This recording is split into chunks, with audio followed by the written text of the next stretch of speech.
As histórias do violão de hoje nos leva à República Oriental do Uruguai, país que concentra uma cultura muito diversa, pátria que é dona de um povo forte e carinhoso. Nesta viagem conhecemos mais sobre o candombe, a milonga e a tradição tangueira uruguaia.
E a tradução tangueira acá é tão forte como... Porque nós que estamos de fora, ¿no?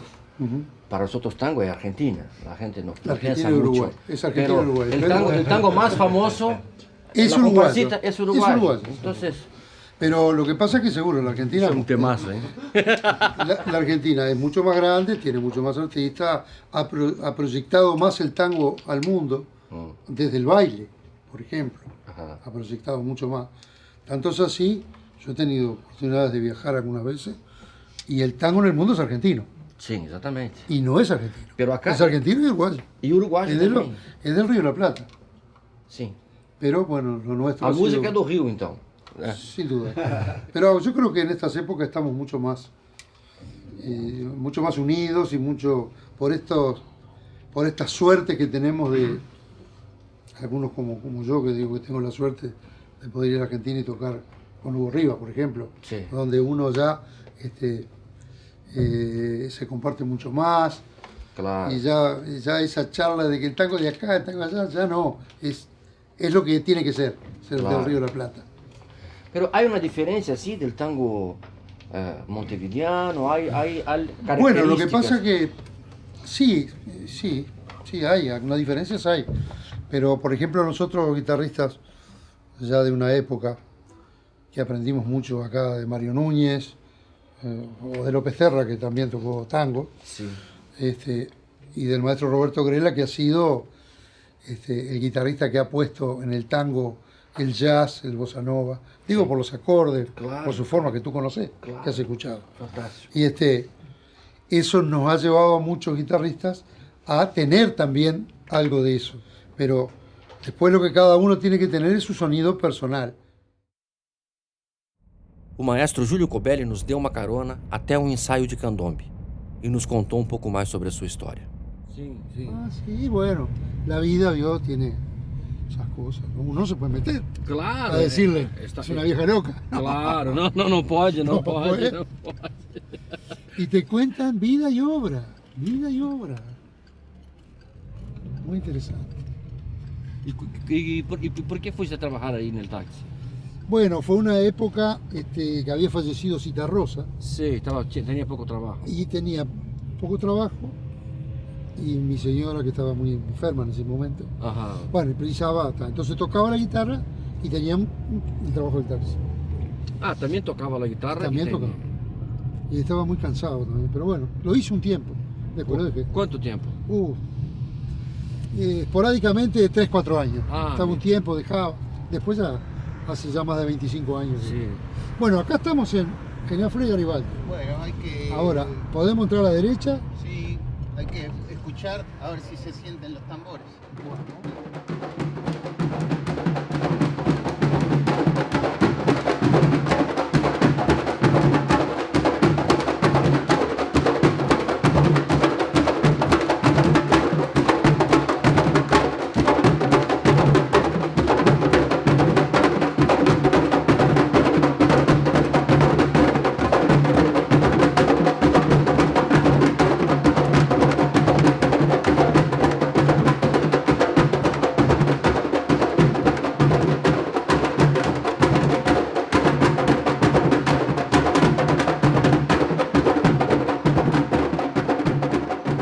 realidad esto como todo ritmo popular es de tradición oral. Si bien hoy por hoy hay muchas como escuelas de candombe, el candombe toda la vida fue de tradición, de transmisión oral. Claro. Si querés aprender a tocar el tambor tienes que ir a la calle y escuchar a los mayores y ver los golpes y después ir a tu casa y practicarlos. No venía nadie antes a decirte, bueno, mira, esto es así, se toca de esta manera o de esta otra. Era uno, dependiendo de la inquietud que tuviera, de ir a ver a los grandes, a los mayores, a ver y aprender escuchando. En una formación así de 3 o 4 tambores, por lo general las funciones son como bastante claras. El tambor piano, ese que como que lleva la base, al igual que el chico, y después hay el rol como de improvisación o de salir de las formas, es de los tambores repique. ¿Y tiene nombre cada tambor? Sí, claro. Los tambores más graves, el nombre es tambor piano. ¿Cómo? Piano. Piano. Como un instrumento. Piano. Este que es más gordo. Más ancho. Sí. Esa es la afinación más grave. Después está la afinación más aguda y el de tamaño más pequeño que se llama chico. Y los de afinación intermedia, que son los tambores que además de tener sus bases, improvisan, son los repiques. Es un legado. El candombe, como cualquier otra manifestación, es un legado cultural que por suerte acá está muy bien cuidada y representada por la gente que lo tiene que hacer, que es la comunidad. En realidad es todo el candombe, como decíamos al principio, y decía el Lobo, ¿no? Es un ritmo montevideano, y yo creo que la mayoría de los montevideanos lo quiere y lo respeta, y hace ya unos cuantos años se le empezó a poner en un lugar al candombe que es donde debería haber estado siempre.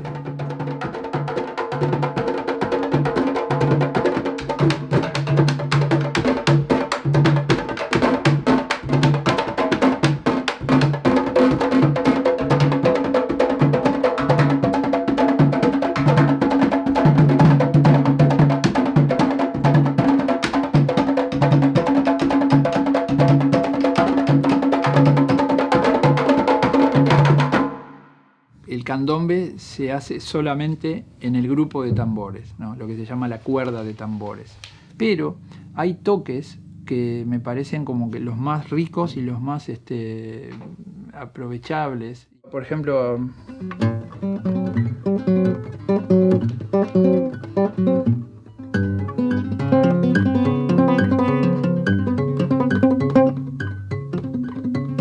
ahí hay toque de piano y en la mano derecha de repique.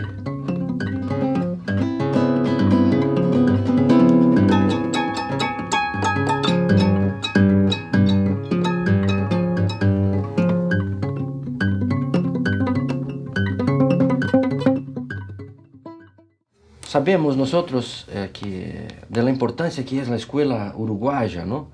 Para la guitarra en todo el continente y en el mundo también, ¿no? Por el nombre de grandes maestros que hicieron escuela, ¿no? Sí, acá en Uruguay. Se juntaron muchos elementos en la historia de la guitarra en Uruguay. Primero, que como país del Río de la Plata heredó la guitarra española en la época colonial. Eso ya fue importante, donde surgieron, bueno, lo que explicaba hoy el maestro Covelli, las milongas, antes los cielitos, el triste criollo. La guitarra fue un elemento de la revolución, fue el instrumento de la revolución, así como el acordeón. También anteriormente también hubo arpas, Sí. por los guaraníes. Entonces la guitarra quedó como instrumento nacional, se podría decir. Después, comenzado el siglo XX, con la inmigración, vinieron varios maestros españoles. Uno de ellos fue Emilio Pujol. Pujol, Claro, ¿él Pujol. vivió acá? No, pero él pasó y dio Él conferencias. Había otros, ¿cómo es el compositor de La Habanera? García Tolsa. También estamos hablando de los años 20. Sí. Entonces, lo que sí, los acontecimientos así fundamentales es el pasaje de Andrés Segovia. Ajá. Segovia vino a vivir a Uruguay en la guerra civil, ¿no? De española, en 1937 creo que él se vino para acá. Y estuvo unos 7 años viviendo. Eso no sabía. Sí. Andrés Segovia vivió acá en Montevideo. Entonces ya había músicos muy como que guitarristas que estaban buscando una forma diferente, como el caso de Abel Carlevaro Sí. y de Atilio Rapat. Abel Carlevaro fue un poco más allá. Consideró aspectos, sí, técnicos, mecánicos, pero también del autoconocimiento, ¿no? Yo creo que la escuela de Abel Carlevaro es como algo así, para mí, como la poética de la técnica. Abel Carlevaro y Villalobos trabajaron mucho juntos. Ah, eso no sabía. Muchísimo. ¿Pero todos cómo? los preludios y los estudios.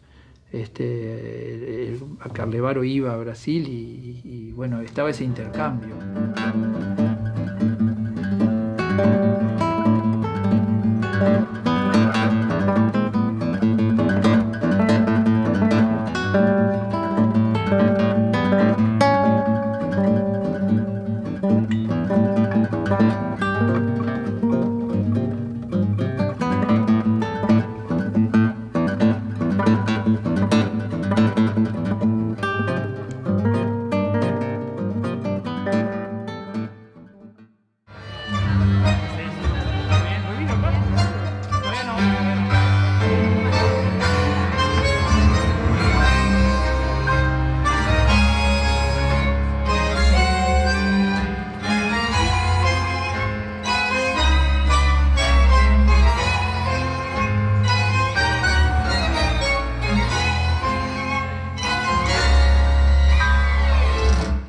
Gonzalo, ¿por qué se llama Fun Fun el local? Bueno, el bar Fun Fun fue fundado por mis abuelos en 1895. Era un vendedor ambulante. Inventaba bebidas alcohólicas como la uvita, que es la única que quedó en esa época. Y bueno, como te dije, vendía bebidas en la calle. Cuando abrió un mercado, en el mercado central viejo, le decían por qué no alquilaba una pieza en el mercado central. Y de ahí, él decía, pero Fun Fun funcionará. Y ahí le dijeron, sí, va a funcionar, Fun Fun. Y bueno, abrió el bar Fun Fun. Y la uvita es... La uvita es una bebida típica que se sirve desde ese año. 29, ¿no?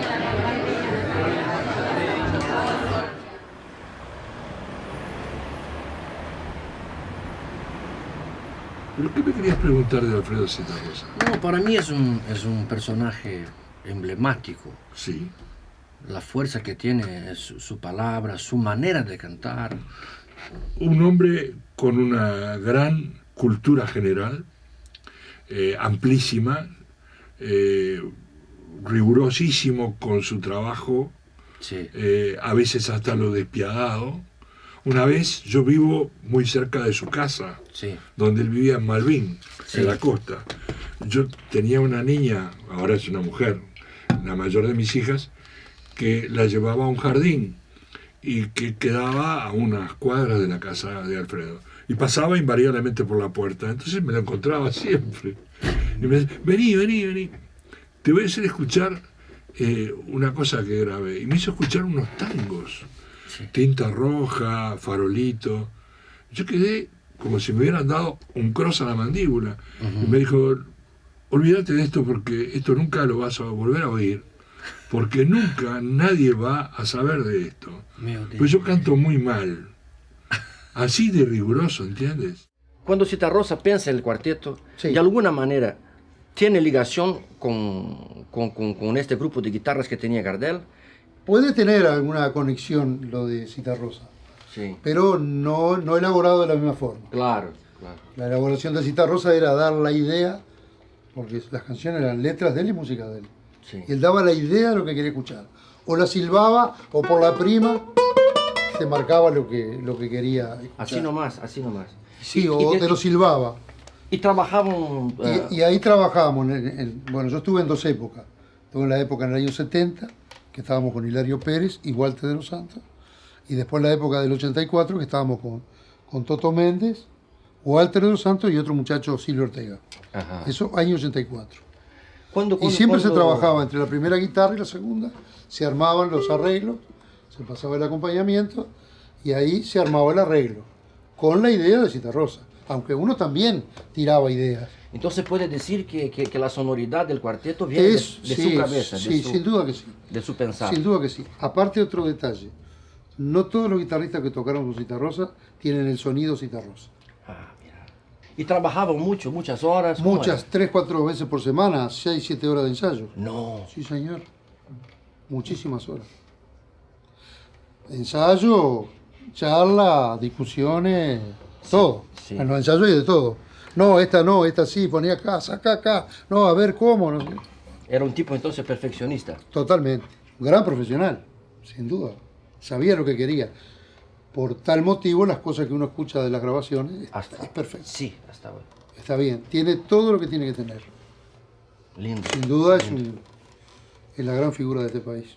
En 1972 son asesinados 8 obreros por las fuerzas militares en Montevideo, un fusilamiento de facto en la calle, y él escribió una canción que se llama La canción quiere.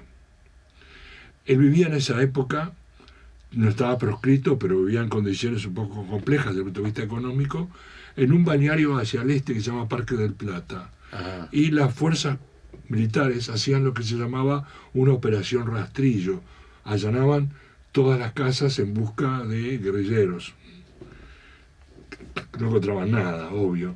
Y habían revisado la casa de Alfredo, y Alfredo estaba grabando, chequeando unas grabaciones con los auriculares puestos, por lo tanto no escuchó que habían allanado su propia casa. Sí. Estaba en un cuartito, en un galponcito al lado.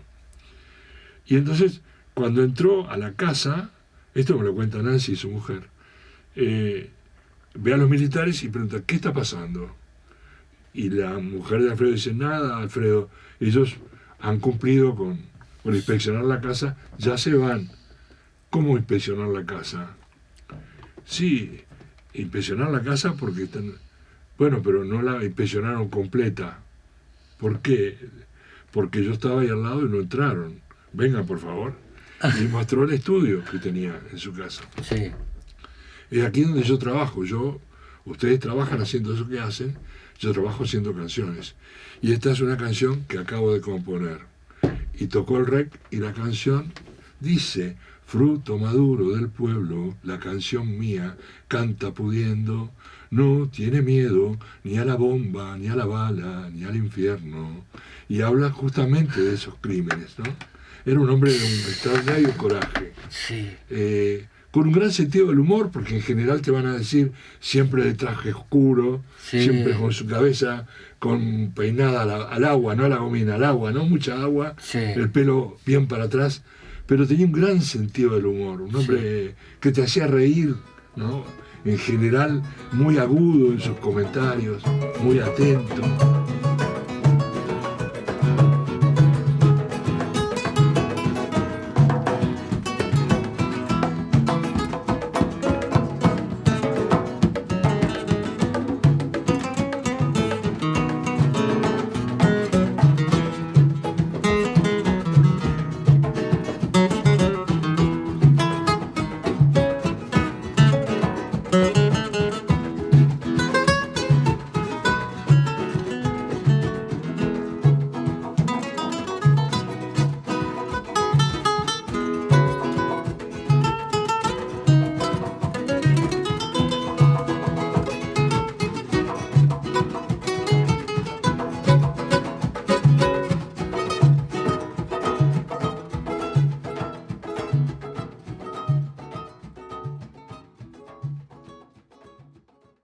Julio, ¿puedes mostrarme cómo es el ritmo del candombe en la guitarra? Porque una vez me mostraron,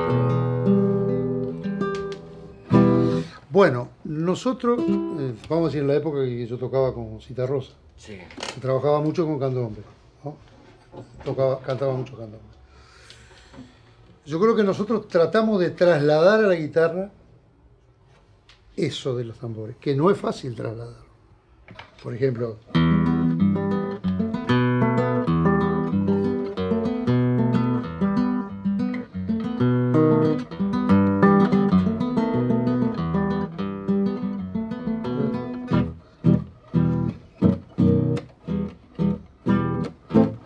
guitarra? Guitarrón. Guitarrón. Puede hacer eso.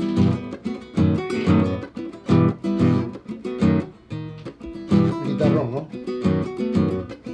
Que era la base para el cantor. Sí. Y después las otras guitarras hacían el arreglo Y hacen otro tipo de, y hacían de ritmo también. otro ritmo que combina, que es un poco similar a lo que hacen Como si fueran los lo- tambores. los tambores. a Entonces, mesa. mientras el guitarrón hace otra guitarra hace, por ejemplo, el repique, ¿no? Que hace.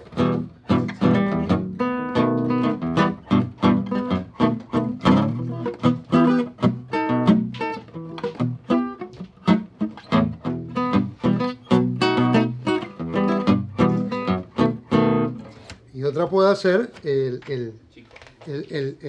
chico. Bueno, pues yo hablaba de la clave, pero puede ser el chico, que el chico hace.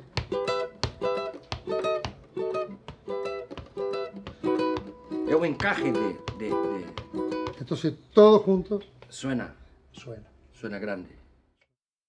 Te agradezco esta hora inolvidable. Por favor. Buena, boa viagem. Obrigado. Como decimos lá, tudo de bom para vocês, para suas mulheres, suas crianças. Obrigado. Não esqueçam nosso Montevideo, Totalmente. não esqueçam el sur y compone mucho. Vuelvo al sur como se vuelve siempre al amor. Eso no hay. Eso. No hay como cambiar eso. No. Nos despedimos con la música de Yamadú.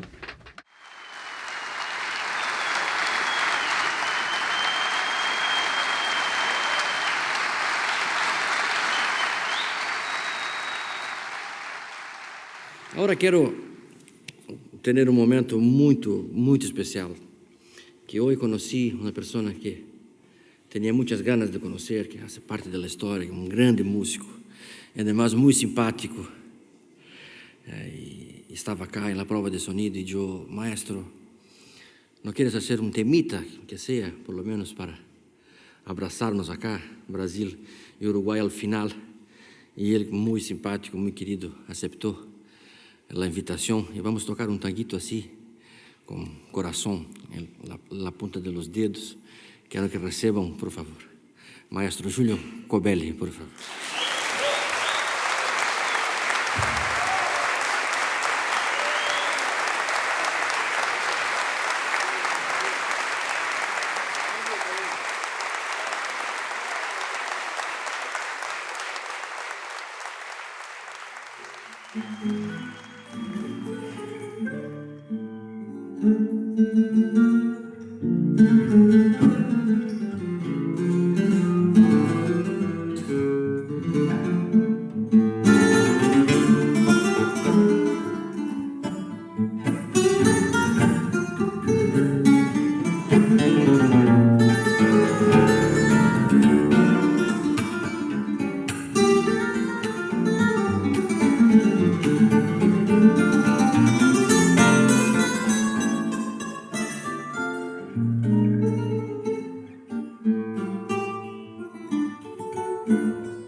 Aqui fica mais uma das histórias do violão. Felicidade enorme poder visitar esse país que é exemplo para todo o continente sul-americano. Povo culto e despretensioso que nos conquista com sua maravilhosa hospitalidade.